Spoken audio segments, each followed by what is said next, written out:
Hello guys, what's going on? Welcome to Nothing But Gaming. First of all, if you are new here to the channel and you want to stay up to date with the latest gaming news, make sure you hit that subscribe button, hit that like button, it really helps the channel more than you think, and hit that bell to get live notifications of my recent uploads.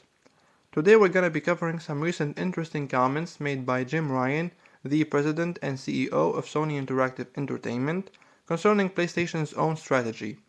And a part of what he said was honestly considered as a direct shot at Microsoft and their way of handling things. So recently Jim Ryan sat with Stephan Totilo from Axios, and he was asked this. Zooming out, you've been at Sony for a long time. Looking back at the most recent generation, PS4, I wonder what lessons you've learned from that generation that you're applying to PS5, what worked that you want to replicate, what went awry that you see a chance to do better this time, or perhaps what simply wasn't a priority then or just didn't happen that you now think is important for PS5. And Jim Ryan replied, in terms of areas where we have improved, I'd call out the delivery schedule for PlayStation Studios games. Nurturing creative talent is not as simple as throwing money at it. Now I want to take a moment here to comment on what Jim Ryan said in these two lines. This is clearly a direct shot at Microsoft, a direct shot to their acquisition strategy. This is Jim Ryan's way of saying, hey Microsoft, you're taking the short easy way here, you're not making any efforts, and you're trying to buy great studios, instead of taking time to create great studios and build them from the ground up, based on your ideas and your vision for these studios. Of course, Microsoft has really no other option here other than going out and acquiring studios to bolster Game Pass, the thing that matters the most to them. I mean, it matters to them more than selling hardware, that's for sure. So of course it makes sense for Microsoft to do that. But we also have to take under consideration that this method is not guaranteed to succeed, just like what Ryan said. Nurturing creative talent is not as simple as throwing money at it. If we learned anything from Sony's strategy for PlayStation, it's that internal growth is the real key to success.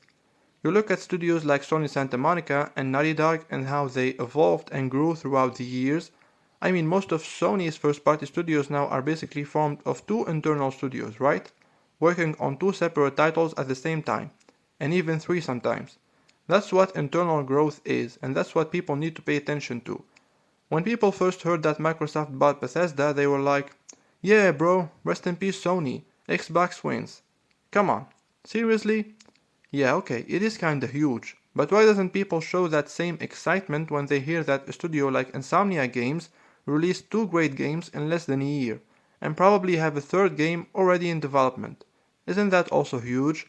You're gonna say that, oh well, Sony bought Insomnia Games, they didn't nurture it. Are you kidding me? First of all, Sony bought Insomniac for $230 million, so that's nothing compared to the amount of money that Microsoft is throwing at studios and developers these days. Second of all, Sony acquired Insomniac after they released great exclusive games for them, like Ratchet & Clank 2016 and Marvel's Spider-Man. So it's the result of a long, fruitful partnership. And last but not least, when Sony acquired Insomniac, it was a small team. Look at it now. It's a studio that is capable of working on two or maybe even three titles at the same time. So you would be crazy to not admit the internal growth that this studio went through, thanks to Sony of course. So all in all, I think Jim Ryan is 100% entitled to criticize Microsoft and fire his shots at their strategy. But moving along here with the rest of the interview, Jim Ryan added, yes, the output during the PS4 cycle was excellent, but the great majority of those games came in the second half of the cycle. We made a conscious effort to improve on that this time around, and what you've seen thus far shows that we certainly made progress. In just a few months since the launch of the PS5, we have released incredible games and have so much more in the pipeline. And developers are really just getting started taking advantage of the technology in PS5. I can't wait to see what PlayStation Studios and our third-party partners create for PS5. If games like Spider-Man Miles Morales, Returnal, and Ratchet & Clank Rift Apart are examples of what they can achieve in the first 6 months of PS5, imagine what we will see in year 2 or 3. I have to say this is 100% true. I agree with this. Xbox fans always tend to forget that the next-gen games are only going to get better for PlayStation, just like it's going to get better for Xbox. Yes, I have no doubt that we will see at least one or two good games from Xbox in this generation, other than the typical Forza Horizon, Halo, and Gears because we honestly have had enough with those, but I also have no doubt that we will see a dozen more from PlayStation.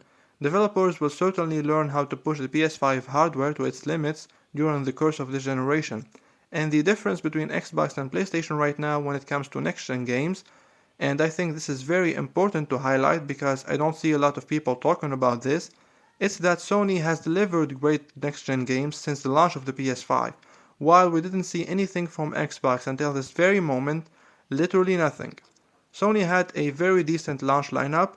We had Demon's Souls, Marvel Spider-Man Miles Morales, although that's a cross-gen game but it still looked crazy good on the PS5, Astro's Playroom, and then we had Returnal and recently Ratchet & Clank Rift Apart, and we're still looking forward to Kena Bridge of Spirits, Deathloop, Ghostwire Tokyo, Abandoned, the game that is very controversial these days, and of course Horizon 2 Forbidden West. All of these great games most likely will be getting a release this year, 2021, and Sony still can surprise us with even more games. Isn't that insane? We look at Xbox and we literally don't see any great exclusive content. Sure, Game Pass is a great value for many and all, but where's the amazing exclusive games? Yeah, I think people should be a little more hard on Xbox due to the lack of the exclusive content in the first year of the Xbox Series X and S lifecycle. So yeah, I just wanted to take some time and talk to you guys about this because I thought it's an interesting interview that Jim Ryan had with Stephan Totilo from Axios. And yeah, that's gonna do it for the video. I hope you liked it. If you do, please remember to subscribe, like, and share. It helps the channel more than you think. And until next time, stay safe, guys.